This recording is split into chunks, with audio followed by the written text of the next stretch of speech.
Recently, I've been having some issues with my livescope. What I've been having problems with is it kind of flashing on the fish finder, and sometimes it'll do this right here. It'll start rocking and look kind of goofy. So what I'm thinking is I have two small wires going up to the front of the boat to run all this. So I probably got, this boat probably has 14 gauge wires running the power up to the front. And so I'm probably losing some voltage there. So what I plan on doing is putting a 10 gauge wire from the back of the boat to the front of the boat. I'm gonna run one for my fish finder, which is a Garmin Eco Map. I'm gonna run one to the black box for the live scope. I'm gonna run one for my NEMA cable, and then I'm gonna run one to the console for my Lowrance unit. So there's gonna be 4 wires running straight from the battery up to the front of the boat, and they'll all be 10 gauge. So I'll show you how I'm gonna do that.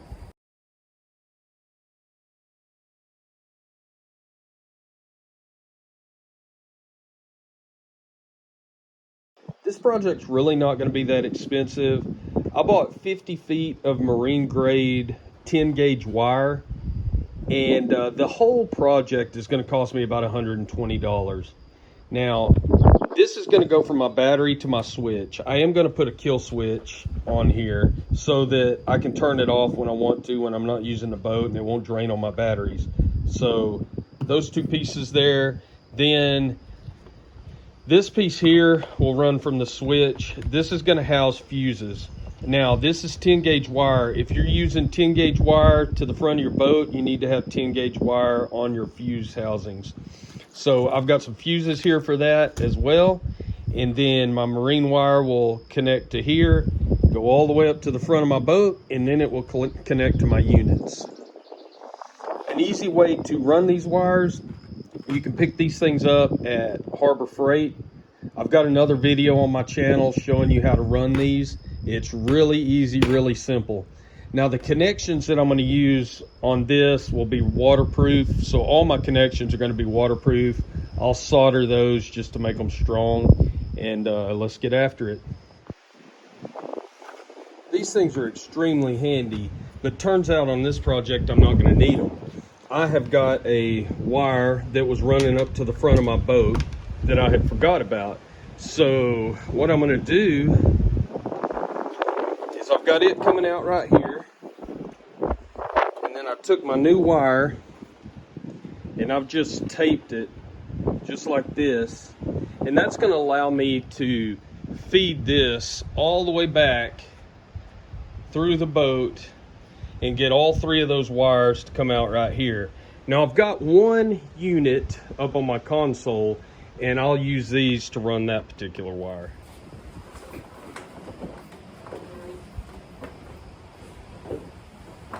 Now you don't want to pull this too hard because you'll rip your tape loose. So you want to feed it pretty easy and make sure it's not hanging on anything too bad. And you can see I've already got that through there. There's my white wire, and it'll be sticking out up there.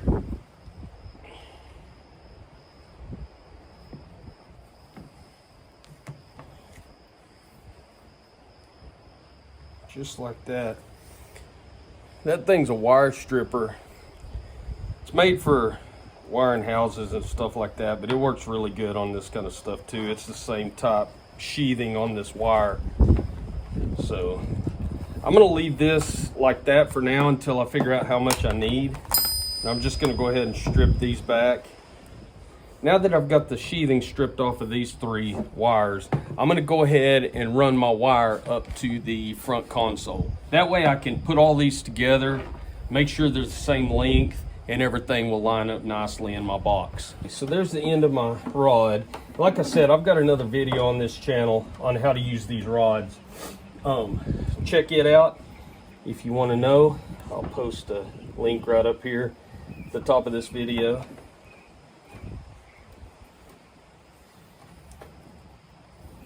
And now I'm going to tape this off again right here, and then I'm going to drag this wire up to the console.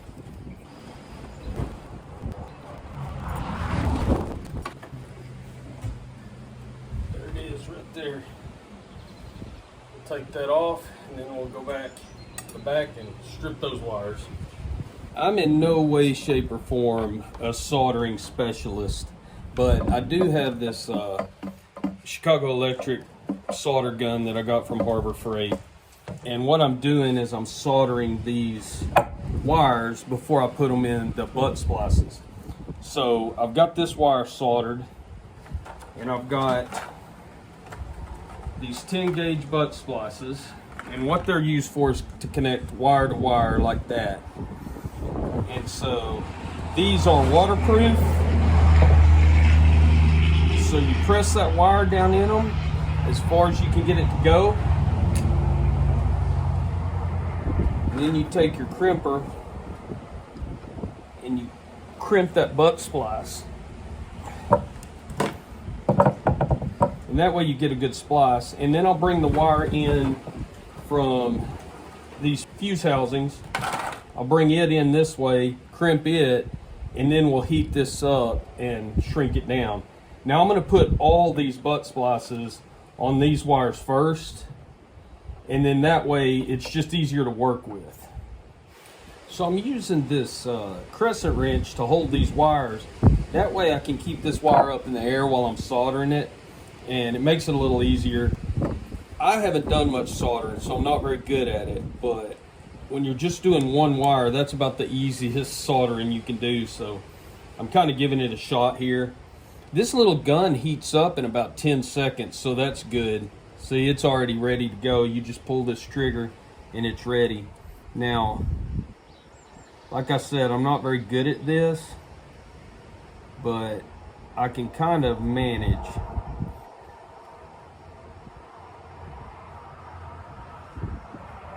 You don't want any burrs on that stuff. So that's not bad, and now I can flip it over and do the other side. Okay, so I got all of my splices on. Now it's time to shrink these down, and you just use a lighter or a heat gun. Just be careful not to get too much heat on them. I've got some crazy wind today, so this is going to be really tricky. A heat gun would be much better in the wind for sure. You don't want to get too much heat, but you want that to shrink down real good over that wire, just like that. And I'll do all of these on both sides. Okay, so that was pretty tough out here in the wind, but I got it done. So all those splices are made. So we've got our fuse holders. This will be going to our switch.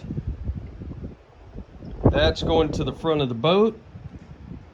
And then this piece will hook to our negative terminal on our battery.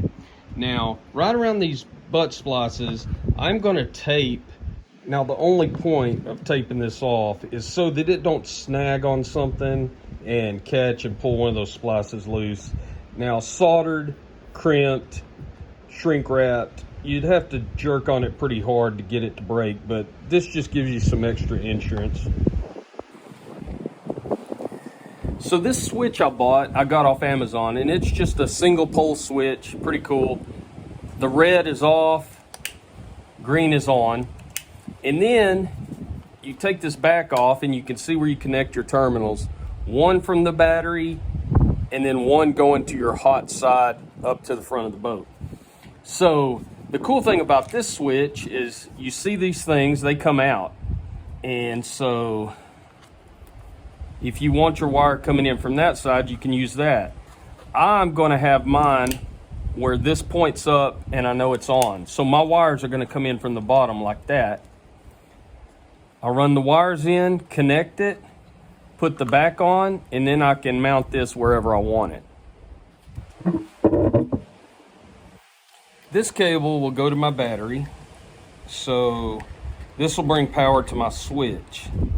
So I'm going to put it on first. You want to make sure you get those snug because you want a good connection. Now, that's bringing power into my switch, and then the power is going to leave going to my graphs and everything. So I'm going to put this right here like that, and then tighten this down. And you're going to see this is a really organized system when you run all these wires into one pole instead of one ring connector instead of all on different ring connectors. It just makes it a lot cleaner look. And then if you go to change something, it's a whole lot easier too. They're all on one ring connector and you can just take it loose. All right, so those are snugged up. Then I'll put the back on my switch like that and I'll mount it in my boat. And you can see this is all you're going to have coming into this switch. All these wires are all together, so that's going to be great. You'll have all your fuses down here, so that's going to be good too. I'll put the fuses in last. Next is to mount the switch. I've got that mounted. You want to make sure that your screws are not too long. They go about a 1/4 inch into this back panel.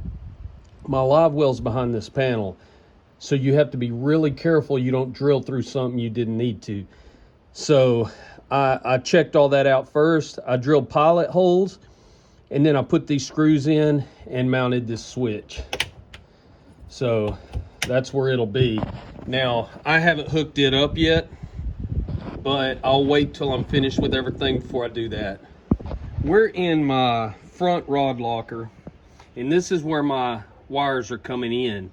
Now, inside here, you can see I have my black box for my livescope, which will need 1 wire. This is my NEMA network. It'll need another wire. And then on the very front, I have my Garmin fish finder. Now, this is the power wire for it. I'm gonna cut this fuse box off because we have a fuse in the back of the boat. Same with these wires up here. This is my NEMA cable with a fuse, and this is my black box with a fuse. Those are both gonna come off and be straight wired to this white wire. Once again, just like the back, I soldered these connections here on both ends, and then I'm going to take some connectors that I bought and I'm going to use those to connect those 2 wires. So I've got all my wires ran up here in my rod locker. They're all connected. I've got my black box connected, my NEMA network, my Garmin unit at the front, my Lowrance at the console. And now I've connected my switch with this wire to my battery. Here's my negative. So everything's hooked up at this point. So all I really have to do is flip this on, and that should turn all of that stuff on. In my fuse holders, I've got 7.5 amp fuses, which is what everything I could find recommended. You can see that my live scope is on, and my Garmin fish finder, and my unit up on the console is on. So the point of all this was to get my live scope working a lot better. So hopefully we've done that. The true test is going to be out on the water.